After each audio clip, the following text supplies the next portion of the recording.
नमस्कार। ये साज सितार नुमा साज है। इसको मैंने अपने सोच के अनुसार बनाने की कोशिश की है और शायद अपने तरफ से कुछ हद तक मैं संतुष्ट हूँ इस साज से।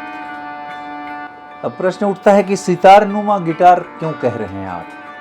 ये सबके मन में प्रश्न उठता है कि इतना लंबा आपने नाम दे दिया। कोई वीणा कहता है, कोई कुछ कहता है, कुछ लोग कुछ तरह। हमारे विश्व मोहन भट्ट साहब ने मोहन वीणा का आविष्कार किया। इस तरह कलकत्ते में बहुत लोग हैं जो बहुत सारे साजों का आविष्कार किया उन्होंने। लेकिन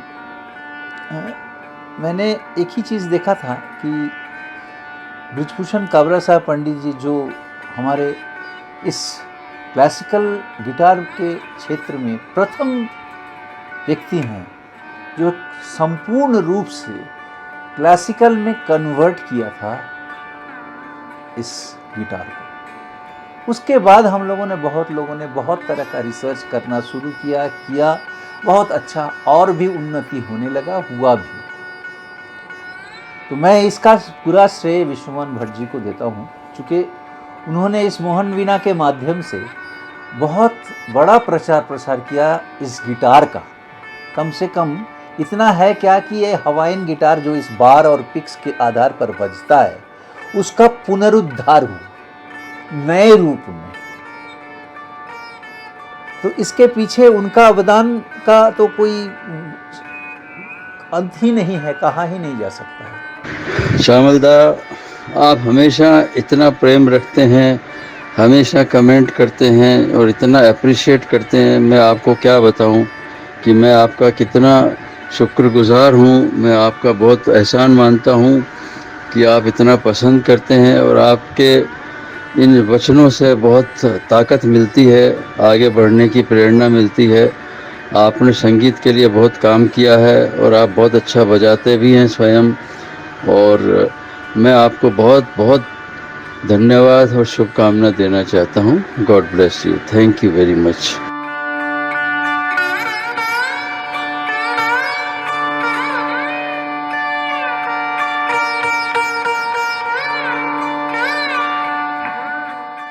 तो मेरे भी मन में आया भाई मैं भी कुछ करूं। तो एक दिन मैं ऑफिस से निकल करके, हमारे पटने में एक मोहनलाल शर्मा हुआ करते थे जो सितार बनाते थे, तानपुरा बनाते थे। बहुत अच्छे कलाकार थे। पटना एक संगीत का धरोहर था और हम लोग मिलते जुलते रहते थे। तो मैं उनके पास गया, बोला कि मेरे साज में तो आपने तरब वगैरह सब लगा दिया है, मेरे पास एक तरबदार गिटार भी है, तरब लगा दिया है, ऐसी चांद। मुझे वो बात नहीं, सब कोई तो यही बजा रहे हैं, मैं कुछ अलग बजाऊं, ऐसा कुछ हमको बना दो ना। तो बोले जो क्या चाहते हैं आप? हम कहा कि हमको सरोदनुमा गिटार चाहिए। बोला अरे आप तो बहुत बड़ा प्रोजेक्ट लेकर के चलते हैं। तो सरोदनुमा गिटार में आपको कैसे चाहिए? हमको जो ऊपर का पूरा शेप तबली होगा सरोद का, और जो सरोद का कंप्लीट स्ट्रक्चर है वो रहेगा, सिर्फ आप हमको फ्रेट डाल करके देंगे। तो बोला ये असंभव है। तो हमको तब छोड़ दीजिए, हम फिर आपको इस पर पैरवी नहीं करेंगे। आपके पास मैं बोलूँगा ही नहीं, अनुरोध ही नहीं रखूँगा आपके पास। वो शख्स को पता नहीं क्यों मेरी इस बात को थोड़ा ठेस लग गई उनको। और मैं बोला, ऑफिस से निकला था 6 बजे करीब, तो वहाँ से निकल करके उनके पास से होते हुए हम 8-9 बजे तक घर आए। 2-3 दिन गुजर गए। नेक्स्ट वीक में उनका अचानक मेरे घर पे पदार्पण हुआ। मुझे बोले दादा मैं एक दूसरा तरह का बना देता हूँ। क्या? मैं कोशिश करता हूँ, फिर आपको मैं बताता हूँ। तो ठीक है, क्या कोशिश करेंगे आप? तो अगर हम सितार में बना दें तो हमें वो आवाज़ तो मुझे मिलेगी नहीं। बोले सितार की तो मिलेगी।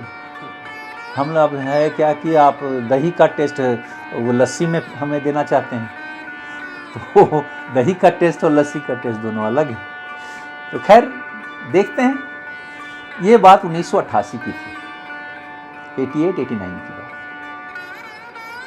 88-89 से लेकर के मैं उनको हमेशा हर महीने 2 महीने पर एक बार टोके दिया करता था। लेकिन काहे का वो बने, वो बेचारे तो अपना साज में ही जमे रहते थे और बड़े माने गुणीजन थे। जिस साज को पकड़ते थे उस साज को पूरे सुर में मिला करके तभी देते थे। तो मोहनलाल जी से जब भी बात होती, हाँ कर रहा हूँ ना सर, हो रहा है। हम कितना दूर तक हुआ है?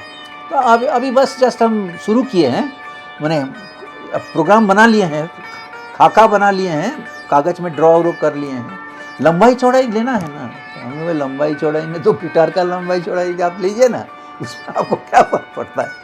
तो नहीं, बस वही सितार है ना, आप नहीं जानते हैं, आपको समझ में नहीं आएगा। मतलब ठीक है, आप बना करके दीजिए, मैं अब आपको पैरवी नहीं करूँगा, सिर्फ पूछूंगा कि कुछ हुआ कि नहीं। बोलो ठीक है। हम जी चुपचाप हो गए, लेकिन मेरा मन में तो थोड़ा तकलीफ़ होती ही थी कि हुआ नहीं मेरा काम। अब मेरा रिटायरमेंट भी उस समय 2006 तक हम ऐसे ही रहे। 7वां साल में 2007 में जून या जुलाई में बारिश का समय था उस समय तक में।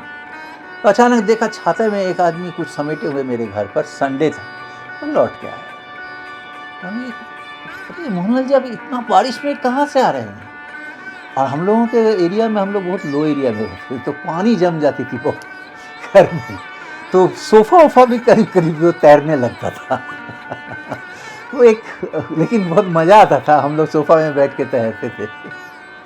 तो वो आ गए, उनको लेके मैंने पलंग पर, डबल पलंग लगा हुआ था, उस पर बैठाया। तो वो खोले, साज देख करके मैं दंग रह गया। मैंने बोला कि अरे ऐसा भी आप बना दिया है? बोला आप बजा के दिखाइए। तो हम बजा करके दिखाने लगे, तो हमको कुछ टोनल सेटिस्फैक्शन नहीं हुआ। लेकिन मैं उनको क्या कहता, भाई बारिश में लेकर के आया। मैं ठीक है शर्मा जी, चलेगा, मैं इसको लेकर आपके पास जाऊंगा, आप थोड़ा हमारे अनुसार बना दीजिएगा। आपके अनुसार क्या है बोलिए ना हमको, इसीलिए तो आया हूँ मैं। तो हम बोला कि देखिए आपका गिटार मेरा ये है, मेरा गिटार में ये टोन आता है, आप देखे हुए हैं, वही टोन हमको कर दीजिए। बोले नहीं होगा। तो हम तब क्या होगा, ये सितार का टोन है। तो तब ठीक है, सितार का टोन कर दीजिए। तो उन्होंने 2007 में मुझे नवंबर में जा कर के सितार नुमा गिटार दिया। हमने कहा कि शर्मा जी इसका नाम क्या रखें हम? बोले कि आप अपना नाम से वीणा रख लीजिए। हम कहे आप हमको मार्केट में बेइज्जत करना चाहते। तो बोले कि तब क्या रखिएगा? हम कहे सितार, हम मोहन वीणा रख नहीं सकते, आपका नाम तो मोहनलाल शर्मा है, तो हम आपका नाम तो रख नहीं सकते, ऑलरेडी मोहन वीणा बना हुआ है। तो हम लाल वीणा बोल सकते हैं, शर्मा वीणा बोल सकते हैं। बोले कहा है हम ही एगो हैं आपके पास, और कोई आपको नज़र नहीं आ रहा है। खूब झगड़ा हम दोनों में हो गया उस दिन नाम लेकर के। हमने कहा छोड़िए शर्मा जी, सबसे बेस्ट है हम सितार नुमा गिटार कह करके इसको बजाते हैं। तो मैंने 7 मिनट का उसका रिकॉर्डिंग है मेरे पास। 3 मिनट या 4 मिनट इसको हम हमारे घर पे जो लाए थे, तो हम उसको जब पानी चली गई तो हम उसको साज को बजाए उस दिन। लेकिन इसका आवाज़ बहुत हमको जचा। हम कहे थोड़ा बहुत मॉडिफिकेशन अगर इसमें हम करा सकते हैं तो मुझे लगता है कि मेरे लायक हो जाएगा। तो जब नवंबर का महीना था तो कोई प्रॉब्लम नहीं था। हम लोग गए उनके पास, हम ऑफिस ख़त्म हुआ, सैटरडे था वो, तो सैटरडे को लेके गए। बोले छोड़ दीजिए, कभी रखते मैंने हमारे सामने काम नहीं करेंगे। बोले छोड़ दीजिए, हम देख करके, आपको क्या करना है हमको ये करना है। हमने ब्रिज आप सितार का लगाइए पहला बार, क्योंकि गिटार का ब्रिज लगा रहे हैं तो वो कट जाता है साउंड वहाँ से। और इस साइड में भी आप सितार का सारा हिरन का मतलब डियर का वो हॉर्न वो डालिए। मिलता नहीं था वो, कैसे कैसे बेचारे जुगाड़ किए। ये सब डियर का हॉर्न था।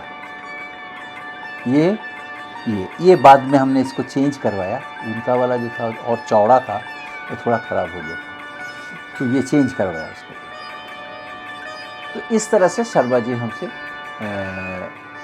हम लोग मुखातिब हो गए उनसे, और ये साज मेरा रूप लिया। आज हम भी उसको सितारनुमा ही गिटार कहते हैं।